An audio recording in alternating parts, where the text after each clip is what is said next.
मैं आपके माध्यम से स्पष्ट कह देना चाहता हूँ कि 14 में आपने सरकार बना लिया, 18 में जुमलेबाजी में फंसा के सरकार बना लिया, 19 में on the record Rajnath Singh गृह मंत्री 14 में थे, 18 में भी वही थे और 21 में इन्होंने कहा कि मैं जाति जनगणना नहीं कराऊंगा। देश आज करा रहा है। इनसे अगर बेरोजगारी के ऊपर बात कीजिएगा पाकिस्तान की बात करेगा, इनसे अगर गरीबी की बात कीजिएगा तो मस्जिद की बात करेंगे। प्रेस वार्ता बुलाने का मुख्य कारण है कि बिहार के अंदर जो नगर निकाय के चुनाव में अति पिछड़े वर्गों के लिए आरक्षण की व्यवस्था के आधार पर चुनाव लंबे समय से होता है, लेकिन दुर्गा पूजा के नवमी के दिन ये फैसला माननीय उच्च न्यायालय का आना ये तमाम अति पिछड़ों के लिए स्तंभ सा ये घटना है। और मैं भारतीय जनता पार्टी का प्रदेश कार्य समिति पवन देव चंद्रवंशी हमारे साथ, इधर थोड़ा कैमरा घुमाएंगे, हमारे साथ राम कुमार मंडल हैं, मधुबनी से चल के आए हैं और ये भारतीय जनता पार्टी के वरिष्ठ सक्रिय सदस्य हैं। साथ में माननीय डॉक्टर एल.वी. सिंह साहब हैं, संगठन के कृष्णनंदन साहब जो हैं और अजय कुमार। ये घटना स्पष्ट ये दर्शाता है कि हजारों वर्षों से जो गरीब वंचित वर्ग के ऊपर जो शोषण और अत्याचार की जो कहानी हम लोग जो सुनते हैं और जो देखते हैं हमारे पूर्वज आए थे, ये आज उसकी पुनरावृत्ति हम लोग के समक्ष स्पष्ट देखने को मिली। और सीधे तौर पर जो हमें जो आकलन क्षण के जो आया है वो स्पष्ट नज़र आता है कि इसमें भारतीय जनता पार्टी की इस फैसले में संलिप्तता स्पष्ट है।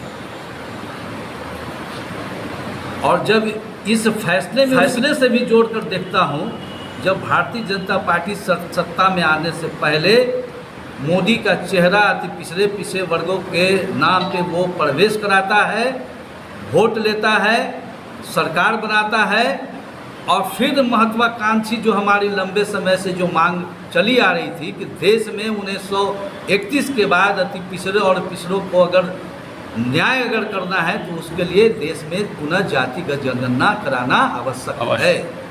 अर्थात कि मोदी सरकार ने 14 और 18 में इसी दो विषय पे अति पिछड़ों और पिछड़ों को जुमलेबाजी में फंसाकर और दोबारा सत्ता में दाखिल हो गई।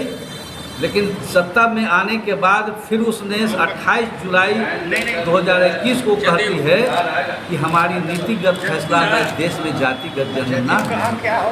That is the clear concept of the सामंतवादी व्यवस्था कि स्पष्ट हो गया कि व्यक्ति सिर्फ अति पिछड़ों को वोट तक ही सीमित रखना चाहती है। उसके बाद आपने देखा कि देश में क्या हुआ।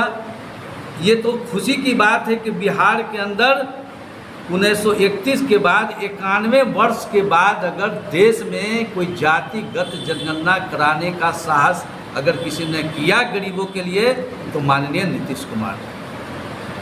नीतीश कुमार जी कोई राजनीतिक महत्वाकांक्षा को लेकर मैं उनको आज धन्यवाद नहीं दे रहा हूँ। मैं अति पिछड़ा वर्ग महासभा के संघ की तरफ से मैं जो संयोजक हूँ उनको 7 अगस्त 2021 को मैं धन्यवाद दिया था। ये बेगाड़ी रुकने वाली बिहार में नहीं। बिहार की जो सत्ता है जदयू और भारतीय जनता पार्टी का, वो आज जाए कल जाए, जाना निश्चित है। मैं आपके माध्यम से स्पष्ट कह देना चाहता हूँ कि 14 में आपने सरकार बना लिया, 18 में जुमलेबाजी में फंसा के सरकार बना लिया, 19 में on the record Rajnath Singh गृह मंत्री 14 में थे, 18 में भी वही थे और 21 में इन्होंने कहा कि मैं जाति जनगणना नहीं कराऊंगा। देश आज करा रहा है। इनसे अगर बेरोजगारी के ऊपर बात कीजिएगा पाकिस्तान की बात करेगा, इनसे अगर गरीबी की बात कीजिएगा तो मस्जिद की बात करेंगे। अगर इनसे अगर पूछिएगा कि महंगाई क्यों है तो कहेंगे कि इंडिया शाइनिंग है। अब जुमलेबाजी में ये देश फंसने वाली नहीं है। 2024 में पूरी तरह से अति पिछड़ा ठान चुका है कि ये न हमारा थे, न हमारा हैं, न कभी हमारा होंगे। 24 में मैं सत्ता से उतारने जा रहा हूँ, मैं आपके माध्यम से मैं कह रहा हूँ। और आज आपके माध्यम से मैं ये भी कह रहा हूँ कि आज मैं पवन देव और राम कुमार मंडल पार्टी से त्याग पत्र देते हुए इनको मैं चुनौती दे रहा हूँ। अगर रोक सकते हैं तो अपनी सत्ता को बचा लें।